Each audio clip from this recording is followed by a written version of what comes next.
Hi friends, welcome to my channel and welcome to yet another video in the UGC NET Paper 1 series. So I'm currently running a free video series on UGC NET Paper 1 new syllabus for all the students who wants to get complete guidance on UGC NET Paper 1. I am talking about each and every topic in detail, covering all the subtopics that are listed in the new syllabus.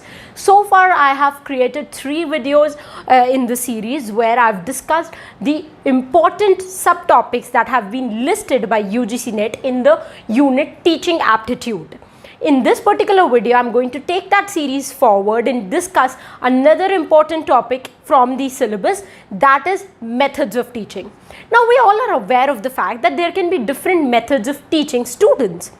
If you look at the division, then a division can be between the offline and online methods of teaching, and another division can be teacher-centric and learner-centric methods. So we are going to first look at the teacher-centric methods and see how they are different from the learner-centric method. So teacher-centric methods are basically the methods of teaching in which there is one-way flow of information. The teacher is teaching, the students are listening. A very simple example would be the lecture method, where the teacher comes in the class, delivers a lecture on a topic and goes. So the teacher gives the information to the students and the students merely sits and listens. On the other hand, there are learner-centric methods in which there is a two-way flow of information. The teacher teaches, the students respond, the students participates and interacts with the teacher. A very simple example of this particular technique would be when a teacher uses audio visual aids. For example, I have this habit of using some graphics on the screen so that you guys can get yourself involved in what I am teaching. I ask you to comment below whenever you have a problem. So I'm trying to have that two-way flow of information and make it a more learner-centric method of teaching.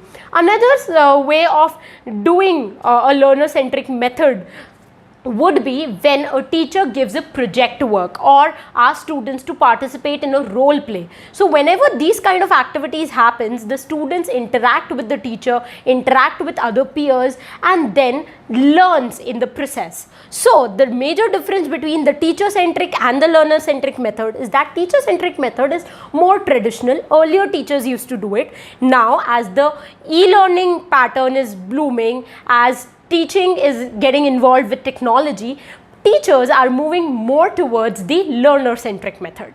In today's scenario of technology, if you start grouping teaching methods based on how they are employed, then you will find that the teaching methods are either going to be online or offline. So another kind of division that we see is online teaching versus offline teaching. So now that a lot of new edtech companies are starting up in India who are teaching through their websites, through their apps, so this is how we are trying to take teaching to another level by moving beyond the classroom teaching. So in case of an offline teaching, a teacher teaches to students in the classroom setup. Now the demerit of this kind of teaching is that it lacks flexibility. It cannot happen anytime, anywhere. The students has to be present in the classroom so that the teacher can deliver the lecture. Also, at the same time, if you look at offline teaching methods, you will find that limited number of students can be taught through this method. On the other hand, online teaching is the new future in which we as teachers upload content on our websites, on YouTube channel. The students listen or watch these concepts, these videos, and learn. So we have online mock test, online PDFs, and we are teaching online through a larger number of group. Also, it is more flexible.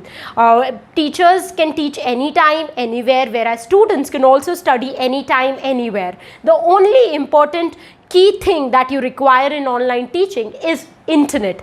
That's it. If you have a good internet connection, you can teach to millions of students sitting from your home. So this is another kind of teaching methodology which is getting popular these days, and we are also one of the pioneers of edtech companies in India. We are providing online courses for UGC NET preparation on our website. We are providing mock tests, PDFs, lectures. Along with that, all the previous year papers are also there. So through all of this, we are trying to take learning online in a very systematic manner. Now let's look at the next important topic from the teaching aptitude syllabus, which is e-learning facilities. There are a lot of initiatives taken in order to promote e-learning. One of the most important initiative is MOOC. MOOC stands for Massive Open Online Courses. These are courses which are designed by great universities of the world like Harvard, Oxford, Cambridge, and these professors are putting up the courses on websites like Audacity, edX, Coursera. Any student across the globe can enroll in the course, can access the videos, handouts and tests, and can get the certificate of these esteemed universities. Recently, I did a course from Harvard University by using MOOC, and that was a course in the history of world classics. So I'm too much into literature, so I did a course in which I was acquainted by all the major world classics by the professors of Harvard. So you can also enroll in any of these courses and get more knowledge from the great professors of the world. Another initiative that was taken by the government of India is known as Swayam. Now, a small task for you.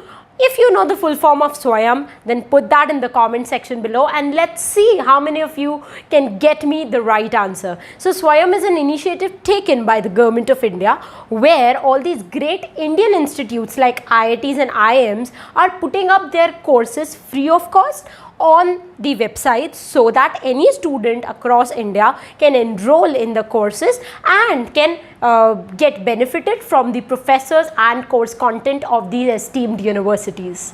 Next great initiative in the field of e-learning was taken by UGC long back in 1993 when they established CEC. CEC stands for Consortium for Educational Communication.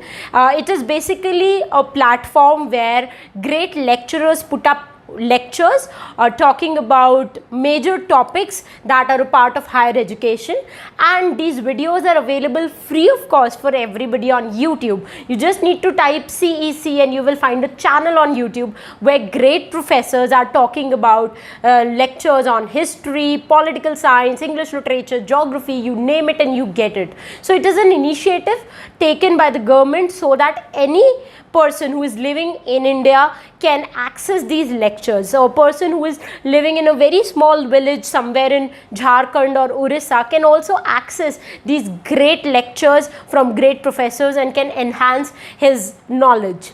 Another initiative by Government of India is known as e-Pathshala. It has been taken by MHRD and NCRT. So both of them have together started e-Pathshala. It is a platform where you will find free resources, be it textbooks or video lectures or test series. Everything is there so that students, teachers, parents, everybody can access these resources from any part of the country.